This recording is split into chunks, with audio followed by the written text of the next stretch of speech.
Hi, and welcome to another episode of Hot Takes with me, the Silver Fox. We have a rather serious topic on this video. It's all to do with crime statistics, and it's one particular statistic that's actually pretty bad.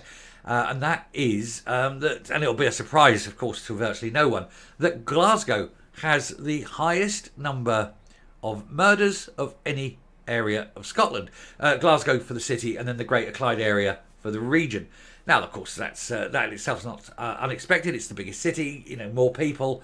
You've got problems with poverty and other related crimes that often end up, going that far. So, it's not a surprise in terms of numbers, but the actual rate itself per 100,000 is actually very high. Now, it has been falling, but it's still way too high.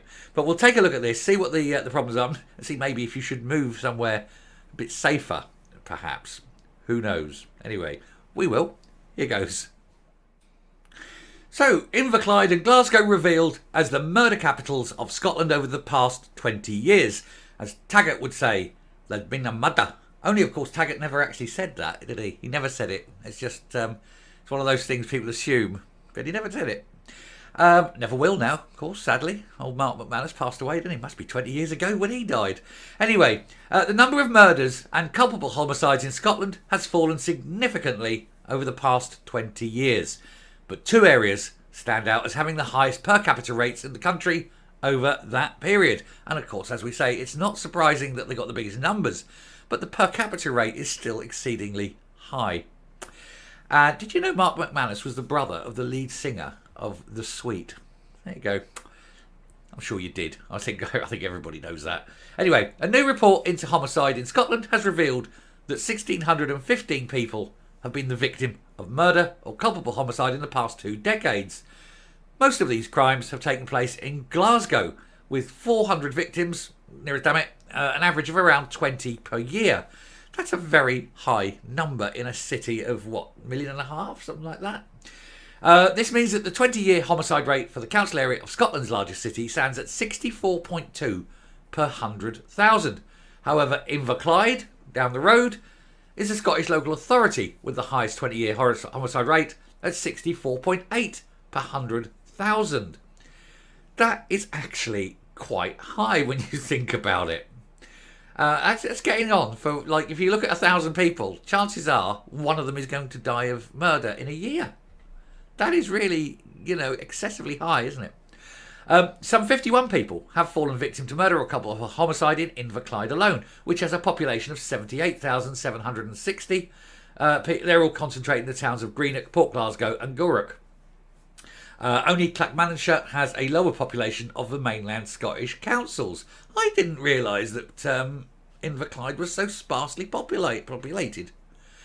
You expect it up in the Highlands, but actually that's quite empty considering how close it is to Glasgow, isn't it? That's actually I found that quite astonishing. Anyway, Western Bartonshire, with a 20-year homicide rate of 53.6 per 100,000, is in third place, followed by Renfrewshire with a 20-year homicide rate of 43.5. North Lanark's 35.6, South Lanark's 35.5, Dundee 35 per 100,000. Dundee, nearly half as much. I would have thought I thought it would have been higher. I honestly would. North Ayrshire, 30.9, and they're all above the national average. There have been 135 murders or culpable homicides in Edinburgh alone over the last 20 years, the second highest total of all. Again, not surprising, second biggest city really, isn't it? So there you go. But the Scottish capital's population means that the 20-year homicide rate is below the national average of 26.3. That's starting to fall nicely now.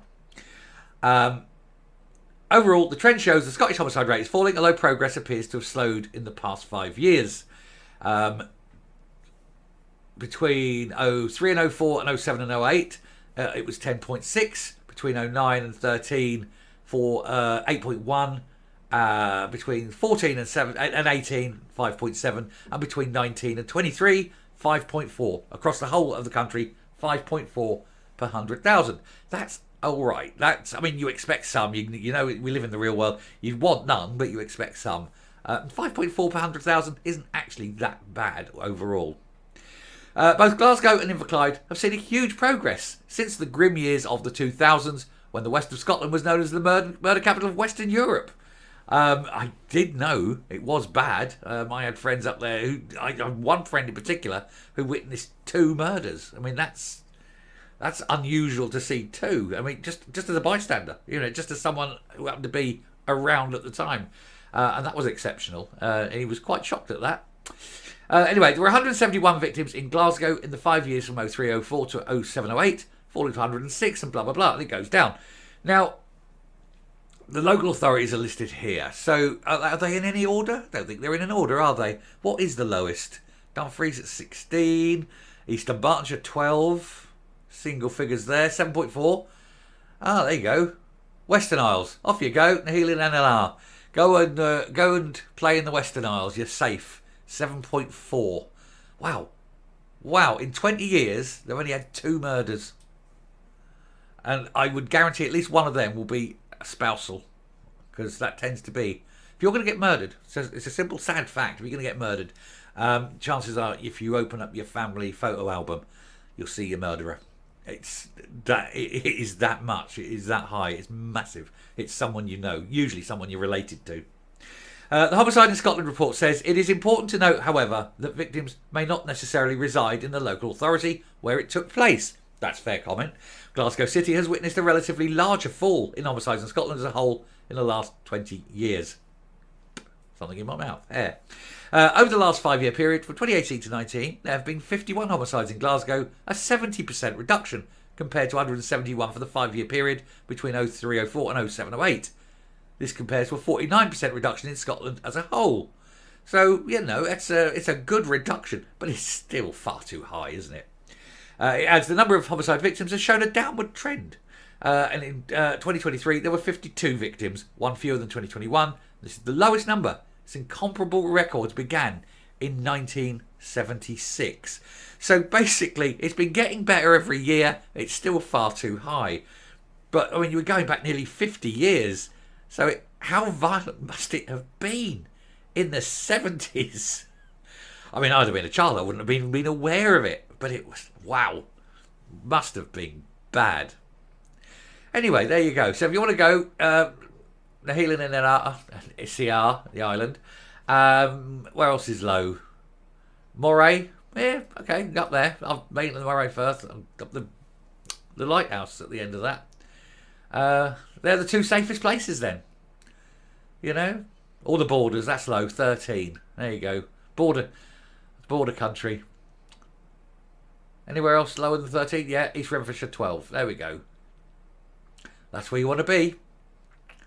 Aberdeenshire? Oh, okay. Aberdeenshire seems low as well. Well, there we go. Anyway, let's round up and come up. Well, there you go. What's our takeaway? Well, really, if you want to live a long and healthy life and not get murdered in your bed, move to Moray, the Western Isles, Aberdeenshire, or the borders.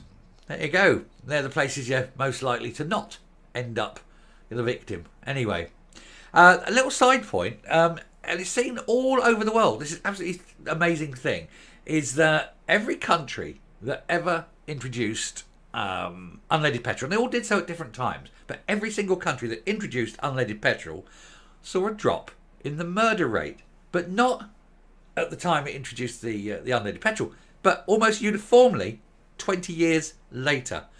You introduce it, and then 20 years later, the murder rate dropped off a cliff. And the thinking behind it is that the leaded fuel, you burn the leaded fuel, little lead particles go in the air, they get breathed in by children who are developing, growing, whatever, gets into their mind, gives them heavy metal lead poisoning in their minds, and that makes them and gives them a greater propensity to commit murder.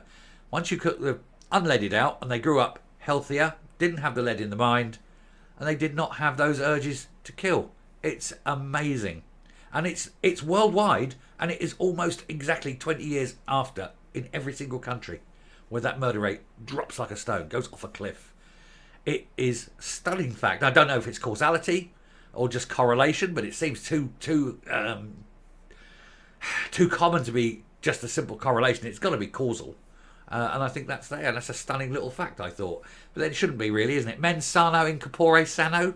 A healthy mind in a healthy body. You're not breathing in the shit. Your mind stays healthy. Good.